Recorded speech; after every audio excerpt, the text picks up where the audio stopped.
Dear student, good evening. This is Parmanand Tiwari and welcome back again our YouTube channel PNT Maths Classes. Dear student, आज मैं लेके आया हूँ आप लोगों के लिए 2024 में सीबीएसई बोर्ड कक्षा 12th में मैथ्स के पेपर में आने वाले सभी कॉन्सेप्ट और क्वेश्चन के बारे में कि कैसा क्वेश्चन आएगा, कैसा पैटर्न होगा। जैसा कि आप लोगों का एग्ज़ाम एकदम नज़दीक आ गया है तो एग्ज़ाम को एकदम फाइनल टच देने के लिए आपको क्या पढ़ना चाहिए, क्या नहीं पढ़ना चाहिए और किस टॉपिक से कितने क्वेश्चन आएंगे, सबका ब्रीफ एक्सप्लेनेशन। तो बच्चों चलते हैं, स्टार्ट करते हैं। टाइम बर्बाद ना करें, वीडियो लंबा ना हो, इसलिए जल्दी ही स्टार्ट करने जा रहे हैं इस कॉन्सेप्ट को। तो बच्चों सबसे पहले फर्स्ट ऑफ ऑल आपको पता है कि 9 मार्च को आपका मैथ्स का पेपर होने वाला है। 9 मार्च को मैथ्स का पेपर होगा बच्चों, दिख रहा है भाई बोर्ड पे। 9 मार्च को मैथ्स का पेपर होगा 12th मैथ्स का बच्चों, जिसमें 80 मार्क्स का आपका कोई पेपर पैटर्न है। 80 मार्क्स के क्वेश्चन आने वाले हैं। तो मैं सीधे पेपर पैटर्न की बात करता हूं बच्चों। देखिए इसमें पेपर पैटर्न में 80 मार्क्स में आपके 5 सेक्शन है बच्चों। Section A, section B, section C, section D और सेक्शन ई। इस 5 सेक्शन का पूरा आपका पेपर बना है, जिसमें सेक्शन ए में आपको बच्चों 20 मार्क्स मिलने वाला है। 20 मार्क्स का होने वाला है, ये 20 नंबर देने वाला है सेक्शन ए, जिसमें से 18 क्वेश्चन आपके एमसीक्यू हैं, मल्टीपल चॉइस क्वेश्चन है बच्चों। तो 18 क्वेश्चन आपको मल्टीपल चॉइस क्वेश्चन मिलने वाले हैं। 2 क्वेश्चन आपको मिलने वाले हैं असर्शन और रीजन पे बेस, मतलब आपको स्टेटमेंट दिया रहेगा और उसका कारण बताना होगा। असर्शन रीजन पे बेस क्वेश्चन मिलने वाले हैं 2 क्वेश्चन। तो आपको सेक्शन ए से 20 नंबर मिलने वाला है बच्चों। उसके बाद मैं बात करता हूं सेक्शन बी की। सेक्शन बी की बात करता हूं तो 2 नंबर का 1 क्वेश्चन रहेगा बच्चों। 6 क्वेश्चन आपको 5 क्वेश्चन मिलने वाले हैं, तो ये टोटल 10 मार्क्स आपको देने वाला है सेक्शन बी। ठीक है, सेक्शन बी से आपको 10 नंबर मिलने वाले हैं। तो इसमें ये very short answer type question है बच्चों, very short answer type question है। BSA मतलब very short answer type question section B में, फिलिंग द ब्लैंक्स वगैरह भी मिलने वाले हैं। उसके बाद सेक्शन सी की बात करते हैं तो सेक्शन सी में बच्चों 6 क्वेश्चन, 3 नंबर का 1 क्वेश्चन, टोटल 18 मार्क्स आपको मिलने वाला है सेक्शन सी से। और जिसमें से 2 क्वेश्चन इंटरनल चॉइस के साथ है। 2 क्वेश्चन बच्चों आपका इंटरनल चॉइस का साथ, इंटरनल चॉइस के साथ मतलब इंटरनल चॉइस का मतलब ये होता है बच्चों कि आपको ऑप्शन दिया रहेगा आर करके, दोनों में से कोई एक करना रहेगा। ठीक है, तो 2 क्वेश्चन आपके, 4 क्वेश्चन तो कंपलसरी रहेंगे, 2 क्वेश्चन में इंटरनल चॉइस होगा जो सेक्शन बी में मिलने वाला है। तो ये 18 नंबर का आपका सेक्शन होने वाला, 3-3 नंबर का एक। अब आते हैं मोस्ट इंपॉर्टेंट सेक्शन डी पे। तो ये सबसे लार्ज आंसर, इसमें देखिए 60 आंसर क्वेश्चन रहते हैं, इसमें लार्ज आंसर होते हैं बेटा, लार्ज आंसर टाइप क्वेश्चन होते हैं। और पहले 6 नंबर का एक क्वेश्चन हुआ करता था, अब की बार 5 नंबर का रहेगा बच्चों। इसके पहले भी 2023 में 5 नंबर का था, तो 5 नंबर का एक क्वेश्चन रहेगा बच्चों, जिसमें 4 क्वेश्चन आपको करने रहेंगे। तो ये 20 मार्क्स आपको ये सेक्शन देने वाला है। यहाँ तक दिख रहा है 20 मार्क्स आपको सेक्शन देने वाला, नहीं दिख रहा होगा। ठीक है, तो आपको 20 मार्क्स ये सेक्शन देने वाला है बच्चों। तो 5 × 4 इसके लिए ज़रूर तैयार हो जाओ। इसमें क्या आने वाला है क्या नहीं उसके बारे में बात करूंगा। इसमें केवल 4 टॉपिक आएंगे आपके 12th चैप्टर से। 12th के चारों टॉपिक का मैं इंपॉर्टेंस आपको बता देता हूँ कौन कौन सा होगा। पहले समझिए कि इसमें 2 क्वेश्चन तो कंपलसरी रहेंगे, आपको करना ही करना रहेगा, मतलब ये फिक्स है। और 2 क्वेश्चन कंपलसरी के अलावा 2 क्वेश्चन आपका इंटरनल चॉइस के साथ रहेंगे, मतलब 2 क्वेश्चन में आपको इंटरनल चॉइस मिलने वाली बच्चों आर करके रहेगा। तो ये सेक्शन डी है। सेक्शन डी में कौन कौन सा टॉपिक आएंगे। पहला जो क्वेश्चन रहेगा वो रहेगा मैट्रिक्स एंड डिटर्मिनेंट से, अलजेब्रा से, inverse of trigonometric function by adjoint method, वो आपको 5 नंबर का मिलने वाला है। उसी में इंटरनल चॉइस के साथ रहेगा आर करके solution of simultaneous linear equation more than 2 variable, solution of simultaneous linear equation more than 2 variable बच्चों, 2 से अधिक वेरिएबल का मतलब 3 वेरिएबल का, by inverse of matrix method. Inverse of matrix method से सॉल्व करिए तो दोनों इनवर्स ऑफ मैट्रिक्स पे ही फिक्स है। एक 5 नंबर को आपको वहां से मिल जाएगा। दूसरा बच्चों आपका मिलेगा एरिया बाउंडेड बाई कर्व का। Area bounded by simple curve से बाउंडेड रीजन का सिलेबस में है, तो सिंपल कर्व से बाउंडेड रीजन का एक क्वेश्चन आपको मिलने वाला है 5 नंबर का ही। दूसरा आपको मिलने वाला है इससे वेक्टर से मिलने वाला है। वेक्टर में बच्चों प्लेन निकल गया आपका, लाइन है, तो शॉर्टेस्ट डिस्टेंस बिटवीन 2 लाइन, ये टॉपिक आएगा, मैं आपको बता दे रहा हूँ, फिक्स है, जो आपको 5 नंबर का मिलने वाला है। क्लियर है, वेक्टर से ये तीसरा आपको क्वेश्चन मिलने वाला। चौथा जो फिक्स है आपके पूरे एनसीईआरटी से फिक्स है क्वेश्चन आता है कौन सा, वो मैक्सिमा मिनिमा का है, एप्लीकेशन ऑफ डेरिवेटिव का। तो मैक्सिमा मिनिमा का वर्ड प्रॉब्लम आएगा प्रूविंग वाला, जो आपको 5 नंबर का मिलने वाला है। तो बच्चों यही 4 टॉपिक हैं, तो 5-5 नंबर के 4 क्वेश्चन आपको देखने को मिल सकते हैं। अब मैं सेक्शन ई की बात करता हूँ। सेक्शन ई पहले इसको मैं रफ करता हूँ बच्चों। सेक्शन ई आपका मोस्ट इंपॉर्टेंट थिंग है, क्यों? क्योंकि ये नया ऐड ऑन हुआ है। तो नया ऐड ऑन क्या हुआ है इसके बारे में आप 2023 में मिल चुके हैं। क्या है सेक्शन ई? सेक्शन ई को मैं बताना चाहता हूं बच्चों, ये बहुत इंपॉर्टेंट सेक्शन है। इसमें आपको 3 क्वेश्चन देखने को मिलेंगे। एक क्वेश्चन आपका 4 नंबर का रहेगा, तो 3 क्वेश्चन आपको 12 नंबर दे के जाएंगे। तो 12 मार्क्स का ये आपका सेक्शन ई है। और इसमें केस बेस क्वेश्चन बनेंगे, केस स्टडी बेस, मतलब आप इसको बोल सकते हैं case study base. Case study base बेटा पेपर ये होने वाला है, या आप बोल सकते हैं इसमें सोर्स रहेगा। सोर्स मतलब क्वेश्चन का पूरा पूरा पैराग्राफ में चीज़ें लिखी रहेंगी और आपको पढ़ के आंसर देना होगा, तो सोर्स बेस्ड भी बोल सकते हो। Either you can say this, passage लिखा रहेगा तो पैसेज बेस्ड भी रहेगा, इस चीज़ समझ लो, पैसेज बेस्ड भी रहेगा। ये पैसेज बेस्ड भी कहा जा सकता है, तो सोर्स बेस्ड, केस बेस्ड और पैसेज बेस्ड का क्वेश्चन कहा जाएगा। अब इसमें समझिए कि आप क्वेश्चन को पढ़िए, आंसर दीजिए। 3 क्वेश्चन हैं 4-4 नंबर के। तीनों क्वेश्चन में बच्चों आपको 3-3 क्वेश्चन देखने को मिल सकते हैं। क्वेश्चन 1, क्वेश्चन 2, तीनों में ऑप्शन रहेंगे। क्वेश्चन 3, तो देखिए ये वाला 1 मार्क्स का होगा पहला वाला क्वेश्चन का आंसर। इसमें दूसरा वाला भी 1 मार्क्स का आपको मिलेगा और तीसरा वाला आपका मिलेगा 2 मार्क्स का रहेगा, लेकिन इसमें इंटरनल चॉइस रहेगी, आर करके भी रहेगा।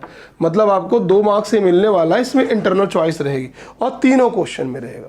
तीनों क्वेश्चन में आपको देखने का मिल सकता है। अब मैं बात करूंगा कि भाई इंपॉर्टेंस किस टॉपिक से, किस चैप्टर से, किस सेक्शन में अधिक क्वेश्चन आने वाले हैं, कितने मार्क्स के आने वाले हैं, तो उसका ब्रीफ एक्सप्लेनेशन चलते हैं बच्चे यहाँ से रफ करके देखते हैं।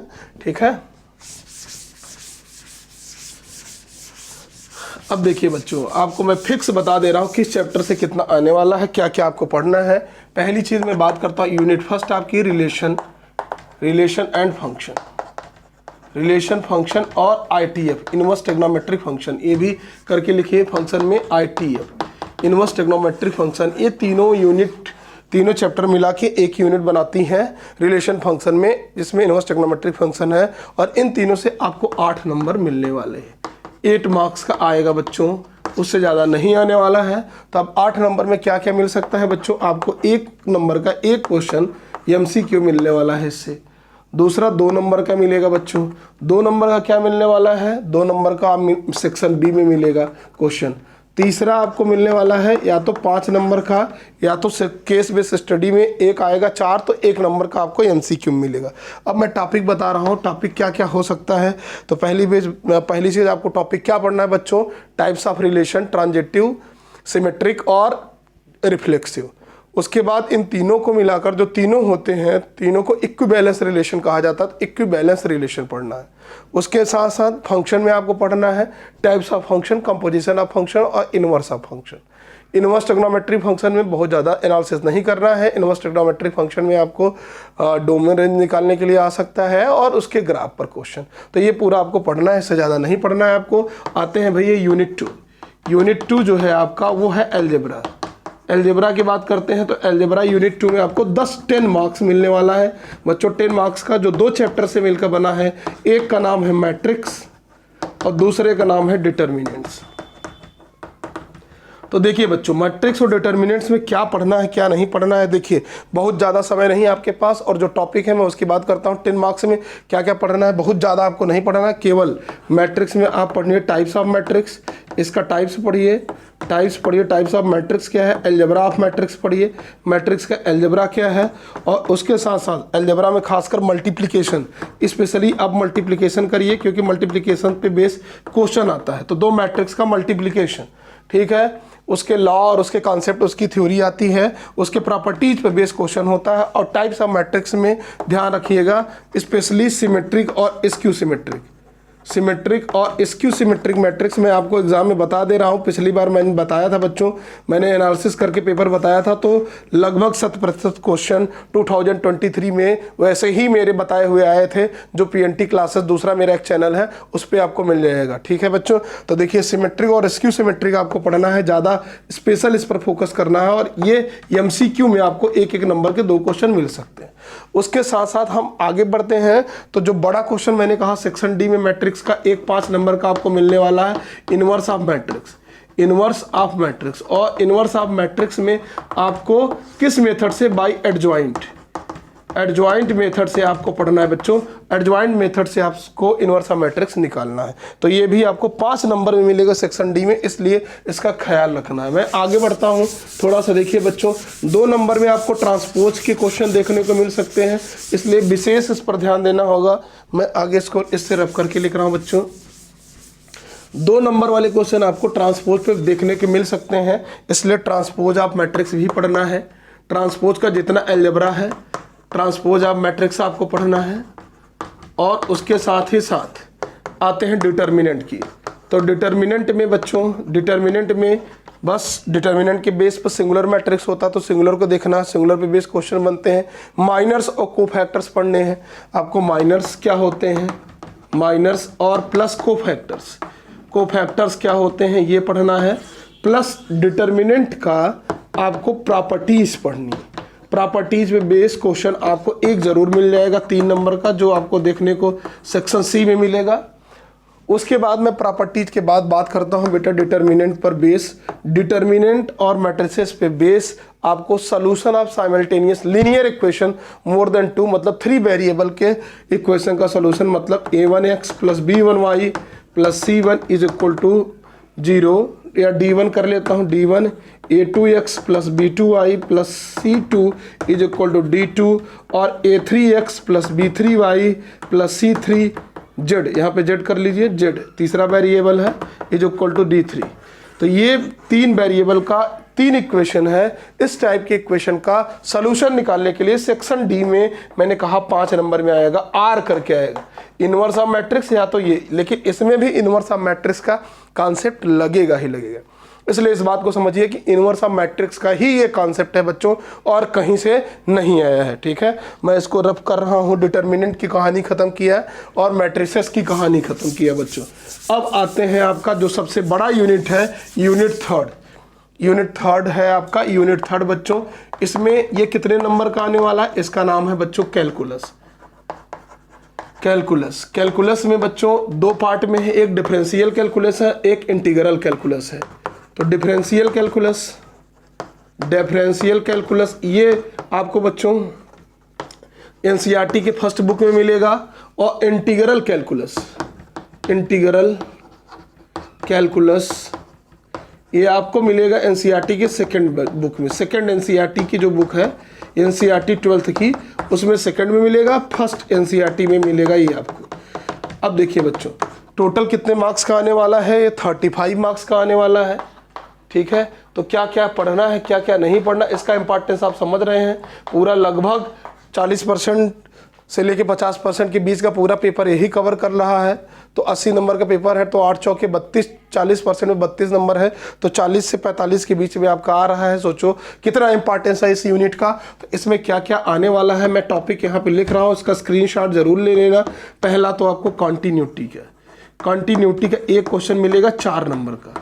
ठीक है, जरूर 4 नंबर के मिलेगा। और कॉन्टिन्यूटी के साथ साथ अगर इंटरनल चॉइस में आया तो डिफरेंशियबिलिटी, डिफरेंशियबिलिटी चेक करके आएगा। डिफरेंशियबिलिटी का क्वेश्चन रहेगा, मतलब कौन सा फंक्शन डिफरेंशिएबल नहीं है, हाँ किस पॉइंट पे डिफरेंशियबिलिटी का, 4 नंबर का, लेकिन इंटरनल चॉइस के साथ, क्योंकि कॉन्टिन्यूटी के आगे ही कॉन्सेप्ट ये समझ में आएगा डिफरेंशियबिलिटी। और कॉन्टिन्यूटी में क्या आएगा, कॉन्टिन्यूअस दिया जाएगा, किसी पर्टिकुलर पॉइंट पे पूछा जाएगा कि अननोन स्केलर के की वैल्यू क्या है, कोई फंक्शन दे दिया जाएगा, उसमें दे दिया जाएगा कि ये फंक्शन कॉन्टिन्यूअस है, तो उसमें एक अननोन वेरिएबल कांस्टेंट दे दिया जाएगा, आर्बिट्री कांस्टेंट के, कहा जाएगा इसकी वैल्यू क्या होगा, क्या के की किस वैल्यू के लिए कॉन्टिन्यूअस होगा। तो वो केवल टॉपिक एक आपको पढ़ना है। दूसरा डिफरेंशियबिलिटी, किस पर ये फंक्शन डिफरेंशिएबल है, किस पर नहीं है। तो ये तो आ गया आपका चैप्टर नंबर 5, इससे रिलेटेड एनसीईआरटी का चैप्टर 5 है, एनसीईआरटी का चैप्टर नंबर 5 है। अब आते हैं डिफरेंशिएबिलिटी में ही एनसीईआरटी में डिफरेंशिएशन है और अलग reference book R D Sharma, R S Agarwal जो भी किताब है आपके पास उसमें अलग से है डिफरेंशिएशन। तो मैं डिफरेंशिएशन की बात करूँ तो डिफरेंशिएशन में क्या क्या पढ़ना है आपको बच्चों, क्या क्या डिफरेंशिएशन आपको देखने को मिल सकता है। तो डिफरेंशिएशन में देखिए पहला चीज़ तो आपको इम्प्लिसिट फंक्शन का डिफरेंशिएशन आपको देखना है, दूसरा कंपोजिट फंक्शन का आपको डिफरेंशिएशन देखना है, तीसरा आपको इनवर्स ट्रिग्नोमेट्रिक फंक्शन का आपको डिफरेंशिएशन देखना है, trigonometric function, inverse trigonometric function, trigonometric function और लॉग और एक्सपोनेंशियल। लॉग और एक्सपोनेंशियल पर इनवर्स ट्रिग्नोमेट्रिक फंक्शन पे से 3 नंबर का एक क्वेश्चन सेक्शन सी में आपको जरूर देखने को मिलेगा। ठीक है, नहीं दिख रहा है, ठीक है, इसके नीचे नहीं दिख रहा है तो मैं ऊपर लिख रहा हूँ बच्चों, यहाँ तक दिख रहा है, हाँ ठीक है, कोई दिक्कत नहीं बच्चों, मैं रब करके ऊपर बता रहा हूँ। ठीक है, चलिए इसको स्क्रीनशॉट ले लीजिए, रब कर रहा हूँ, शायद कैमरे में दिख नहीं रहा है। ठीक है, तो देखिए बच्चों अब यहाँ पर मैं बात करता हूँ थोड़ा सा और आगे। हाँ, डिफरेंशिएशन पर डिस्कशन कर रहा था, तो डिफरेंशिएशन में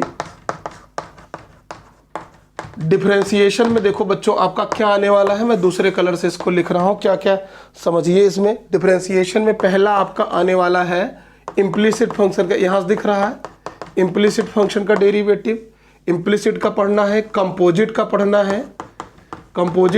है बच्चों, उसके बाद इनवर्स ट्रिग्नोमेट्रिक फंक्शन का पढ़ना है, ट्रिग्नोमेट्रिक फंक्शन पढ़ना है, लॉग का पढ़ना है, लॉगरिथम का, एंड एक्सपोनेंशियल फंक्शन। इतने फंक्शन का आपको डेरिवेटिव पढ़ना है। लॉग, एक्सपोनेंशियल और इनवर्स ट्रिग्नोमेट्रिक फंक्शन में थोड़े अलग कॉन्सेप्ट लगते हैं, इसलिए इन तीनों के आईटीएफ, एक्सपोनेंशियल, लॉग, ये डिब्बे में मैंने जो लिख रहा है ये 3 नंबर के सेक्शन सी में आपको दिखेंगे। सेक्शन सी में दिखेंगे तो इस पर विशेष जोर देना है।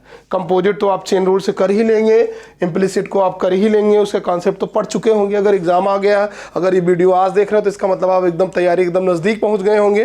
तो मैं आपको फाइनल टच दे रहा हूँ कि क्या आपको पढ़ना है क्या नहीं पढ़ना, इस बात को समझिए। अब मैं थोड़ा सा आगे बात करता हूँ। पैरामेट्रिक डेरिवेटिव आपको ज़रा थोड़ा सा ध्यान देना है, पैरामेट्रिक डेरिवेटिव। ठीक है, तो पैरामेट्रिक डेरिवेटिव डिफरेंशिएशन भी आने वाला है, इसको जरूर ध्यान दीजिए क्योंकि ये मोस्ट इंपॉर्टेंट थिंग है। तो एक क्वेश्चन आपको पैरामेट्रिक डिफरेंशिएशन पे दिखेगा। उसके बाद आते हैं डिफरेंशिएशन में एप्लीकेशन ऑफ डेरिवेटिव, जो एनसीईआरटी का रिलेटेड नंबर चैप्टर 6 है उस पर बात करते हैं। चैप्टर नंबर 6, तो चैप्टर नंबर 6 एनसीईआरटी आपका है कौन सा, application of derivative, AOD short में इसको कहते हैं। मतलब डेरिवेटिव का एप्लीकेशन क्या है ये हम देखेंगे। तो डेरिवेटिव का एप्लीकेशन में बच्चों आपके सिलेबस में केवल 3 चीज़ें हैं, क्या क्या, rate of change of quantity, ठीक है, इस पर 2 नंबर का क्वेश्चन दिखेगा, किसमें, सेक्शन बी में, rate of change of quantity. दूसरा आपको पढ़ना इंक्रीजिंग डिक्रीजिंग से, ये 3 नंबर का क्वेश्चन मिलेगा। ये एनसीईआरटी का 6.3 इससे रिलेटेड है, 2 सॉरी। उसके बाद आते हैं 3 आपका जो मोस्ट इंपॉर्टेंट थिंग है, मैक्सिमा एंड मिनिमा। तो मैक्सिमा और मिनिमा का इंपॉर्टेंस इतना ज़्यादा है कि एक क्वेश्चन तो ये कई सालों से फिक्स है 5 नंबर का, पहले 6 नंबर का आता था सेक्शन डी में।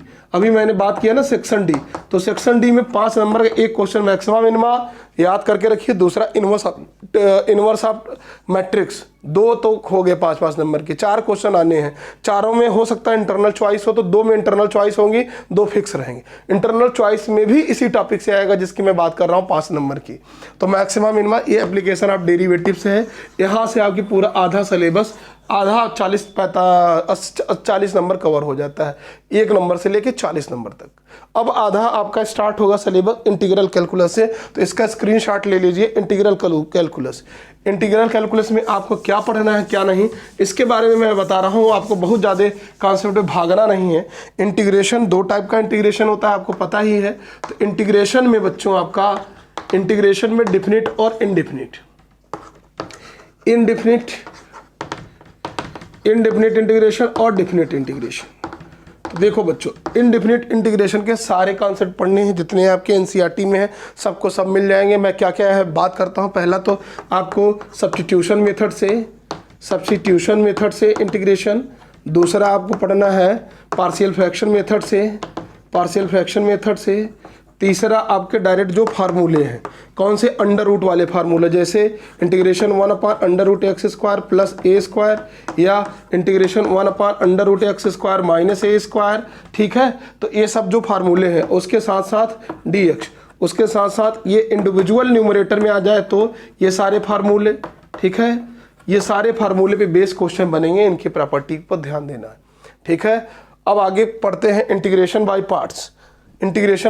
ये न्यूमरेटर में आया चाहे डिनोमिनेटर में या अंडर रूट के बाहर रहे तो भी, देखिए ये वाले भी फार्मूले, इससे रिलेटेड जितने फार्मूले, मतलब integration dx/x² plus minus a², या integration x² plus minus a² dx, इससे रिलेटेड जितने फार्मूले उन सबको आप लर्न कर लीजिए। उस पर बेस डायरेक्ट MCQ में भी एक क्वेश्चन आपको मिल सकता है सेक्शन ए में, सीधे फार्मूला पे बेस आंसर। तो इस फार्मूले को रट डालिए और उसी पे क्वेश्चन करने की कोशिश करिए, स्टार्ट करिए। मैं लेके आऊँगा प्रैक्टिस सेशन, इस चैनल पे बने रहिए, ज़्यादा से ज़्यादा अपने दोस्तों तक पहुँचाइए। अगर आपके दोस्त नहीं पढ़ते तो आपके घर के या घर के छोटे बच्चे, अगल बगल पड़ोसी, उनके पास शेयर करिए। मैं 5 से 6 घंटे की लाइव क्लास लेके आऊँगा, जिसने नहीं भी पढ़ा है उसका पूरा revision session, previous year question, सब के सब ये क्लास चलेगी। इस पर मैथ्स की पूरी तैयारी, 100% एग्जाम की सफलता की तैयारी सुनिश्चित कराना मेरी जिम्मेदारी है। तो इस चैनल पे आप बने रहिए, आगे पढ़ते रहिए बच्चों। अब मैं थोड़ा सा आगे बात करता हूँ इंटीग्रल कैलकुलस की। तो और ये तो इंडिफिनिट इंटीग्रेशन की बात हो गई। अब डिफिनिट इंटीग्रेशन की, हाँ, इंडिफिनिट में एक चीज़ और मैं अभी रिमूव कर दिया, इंटीग्रेशन बाय पार्ट को ध्यान में रखना है। और एक फार्मूला जो है ये इंटीग्रेशन वाला, वो आप रट डालिए, e⁻x fx plus f' format वाला, या जो ये NCERT में है, और NCERT में ये भी नहीं है kx, और यहाँ पे k fx प्लस f' है, तो ये नहीं है NCERT में, इसका ध्यान रखना है। ये भी इसी का सब्स्टिट्यूट है, मतलब एक्सटेंशन कॉन्सेप्ट है। ये दोनों कॉन्सेप्ट पे 1 नंबर का एक MCQ आएगा। और डिफिनिट इंटीग्रेशन, ये इंटीग्रेशन बाय पार्ट हो गया।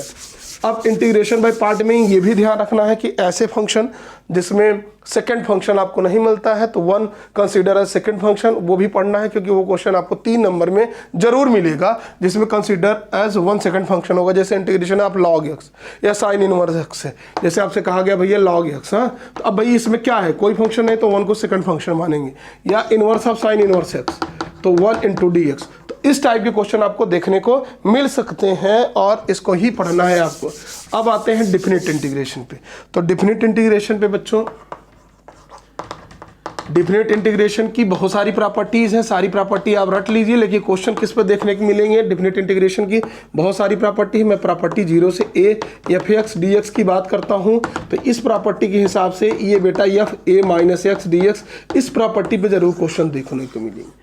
या आपको कौन सी प्रॉपर्टी, लिमिट वाली प्रॉपर्टी, जो a से b f(x) dx होती है, और मान लीजिए a c से बड़ा है, a छोटा है c से और c b के बीच में है, तो इसको मैं ब्रेक कर सकता हूँ, a से c f(x) dx plus c से b f(x) dx। इसमें मॉड वाले क्वेश्चन देखने को मिल सकते हैं, इस प्रॉपर्टी को जरूर होल्ड करिएगा। 2 प्रॉपर्टी ज़्यादा इंपॉर्टेंट है आपके लिए डिफिनिट इंटीग्रेशन के लिए, बाकी तो सारी पढ़ लीजिए, कहीं से भी क्वेश्चन बनेगा, लेकिन ये 2 प्रॉपर्टी जरूर फिक्स है, इस पर क्वेश्चन देखने को मिलेंगे। अगर पेपर और टफ बनाया गया तो मान लीजिए a से b है, यहाँ पे f(x) dx है, तो कुछ नहीं, इसको इस वाली प्रॉपर्टी से a plus b minus x dx वाले प्रॉपर्टी से करेंगे, ये भी क्वेश्चन देखने को मिल सकता। तो 3 प्रॉपर्टी आपके डिफिनिट इंटीग्रेशन की मोस्ट इंपॉर्टेंट थिंग है।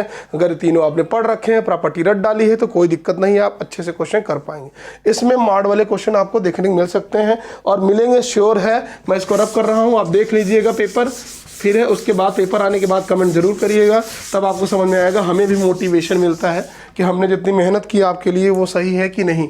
देखिए बच्चों, मैंने कहा जैसे ये 1 से लेके 5 mod x - 1 dx, sorry, plus x - 2 dx plus x - 3 dx, अगर इतना बड़ा आ गया, यानी 3 क्रिटिकल पॉइंट आपको देखने को मिलेंगे, तो इस टाइप के क्वेश्चन आपको 3 नंबर को देखने 3 नंबर में मिलेंगे, इस बात को समझिए। या हो सकता है कि केस स्टडी बेस में पहुंच जाए और वहां से क्वेश्चन आपको देखने को मिले, सीधे सीधे मॉड वाले, इंटीग्रेशन वाले, ठीक है। अब मैं बात करता हूँ आगे बच्चों, ये तो हो गया आपका इंटीग्रेशन। अब एप्लीकेशन ऑफ इंटीग्रेशन, इसी में अगला टॉपिक है कैलकुलस में, एप्लीकेशन ऑफ इंटीग्रेशन। तो application of integration, application of integration केवल एक चैप्टर आपके 12th सिलेबस में है, उसका नाम है बच्चों एरिया बाउंडेड बाई कर्व। क्या नाम है उसका? Area bounded by curve. Area bounded by curve, ये है उसका मेन टॉपिक। तो एरिया बाउंडेड बाई कर्व की बात करते हैं, तो एरिया बाउंडेड बाई कर्व में बच्चों एक 5 नंबर का क्वेश्चन फिक्स है। डबल कर्व से बाउंडेड रीजन का एरिया निकाल दिया गया है। सिंगल कर्व मतलब अगर आपसे बात किया जाए जैसे पैराबोला से, सर्कल से बाउंडेड रीजन है, सर्कल एक लाइन कर दिया जाए, पैराबोला एक लाइन से कर दिया जाए, या पैराबोला लेटस रेक्टम के बीच का एरिया की बात किया जाए, ये सब एरिया, ऐसे क्वेश्चन आपको देखने को मिल सकते हैं। इलिप्स से बाउंडेड रीजन का एरिया दिख सकता है, लाइन खींच दिया जाए लाइन और इलिप्स से बीच, या इलिप्स और सर्कल के बीच में, सॉरी इलिप्स और पैराबोला के बीच में बाउंडेड रीजन से, मतलब सिंगल कर्व से बाउंडेड रीजन का एरिया आपको देखने को मिलेगा। सिंपली ये सिंपल क्वेश्चन आएंगे, डबल कर्व से बाउंडेड रीजन का एरिया देखने को नहीं मिलेगा। तो ये जरूर पढ़ते रहिए, बहुत आसान सा टॉपिक है ये। इसे अगर इंटीग्रेशन आपको अच्छे से आता है देन एब्सोल्युटली आप एरिया बाउंडेड बाई कर्व कर पाएंगे। और अगर नहीं कर पाते हैं तो मेरे चैनल पे बने रहिए, मैं जल्दी ही आपको कल वाली लाइव क्लास में जरूर लेके आऊँगा कैलकुलस। लेकिन मैं स्टार्ट करूंगा यूनिट वाइज, एक दिन में एक unit live class complete previous question के साथ, फिर अगली यूनिट, फिर अगली यूनिट। यूनिट नंबर 3 में मैं 3 लेक्चर 2-3 लाइव क्लास करूंगा, क्योंकि ये बहुत लंबा यूनिट है तो इसमें समय लगेगा, लेकिन ये है कि आपकी पूरी कंप्लीट तैयारी कराऊंगा बच्चों। अब आगे बात करते हैं यहाँ से हम, ये आपका हो गया 5 नंबर वाला सेक्शन सी डी में मिलने वाला क्वेश्चन नंबर 4। अब बच्चों हम इसके लास्ट टॉपिक पे बात करते हैं। लास्ट आपका चैप्टर है जो आपको 12th क्लास में पढ़ना है, उसका नाम है डिफरेंशियल इक्वेशन। डिफरेंशियल इक्वेशन, ठीक है। तो डिफरेंशियल इक्वेशन की बात करें तो डिफरेंशियल इक्वेशन में बच्चों 1 नंबर का एक क्वेश्चन रहेगा डिग्री और ऑर्डर पे, degree plus order of differential equation. 1 number का आपको मिलने वाला है 1 मार्क्स का, किस में मिलेगा? सेक्शन ए में। उसके बाद formation, general to particular differential equation, general equation to particular या particular to general differential equation में ये आपको 2 नंबर से 3 नंबर का क्वेश्चन, मतलब जनरल से general to differential, differential equation, differential equation to general equation आपको कितने नंबर का मिलने वाला है? 2 से 3 नंबर, मिनिमम 2 मैक्सिमम 3 नंबर का आपको क्वेश्चन मिलने वाला है, ठीक है। उसके बाद डिफरेंशियल इक्वेशन में कौन से कर्व, भाई जितने सिंपल कर्व है, फैमिली ऑफ द कर्व है, parabola, hyperbola, ellipse, circle, straight line के सारे इक्वेशन से आपको जनरल इक्वेशन से डिफरेंशियल इक्वेशन का कन्वर्जन वाला क्वेश्चन जरूर मिलेगा एक, ठीक है। उसके बाद आते हैं भाई होमोजीनियस डिफरेंशियल इक्वेशन। तो डिफरेंशियल इक्वेशन होमोजीनियस वाला एक क्वेश्चन 3 नंबर का। उसके बाद लीनियर डिफरेंशियल इक्वेशन, तो लीनियर डिफरेंशियल इक्वेशन में 2 टाइप का होता है। 2 टाइप, एक है dy by D x plus p into y is equal to q, जहाँ पे p and q is function of x। तो ये फंक्शन ऑफ x है, मतलब x के फंक्शन है, फंक्शन ऑफ x। तो इस फॉर्मेट का आपको क्वेश्चन मिलेगा। दूसरा आपके सिलेबस में नहीं रखा गया, लेकिन रखा भी जाएगा तो कोई दिक्कत नहीं है। ये है differential equation of x with respect to y, जहाँ y with respect to x है वहाँ पे उल्टा कर देंगे। यहाँ पे p ऑफ y था तो p of x is equal to y हो जाएगा। p e और q फंक्शन ऑफ y है, ये दोनों फंक्शन ऑफ y हैं। बात समझ में आया बच्चों? तो ये लीनियर डिफरेंशियल इक्वेशन से बेस क्वेश्चन है, ठीक है। देखना कैमरा ना बंद होने पाए, ठीक है बेटा।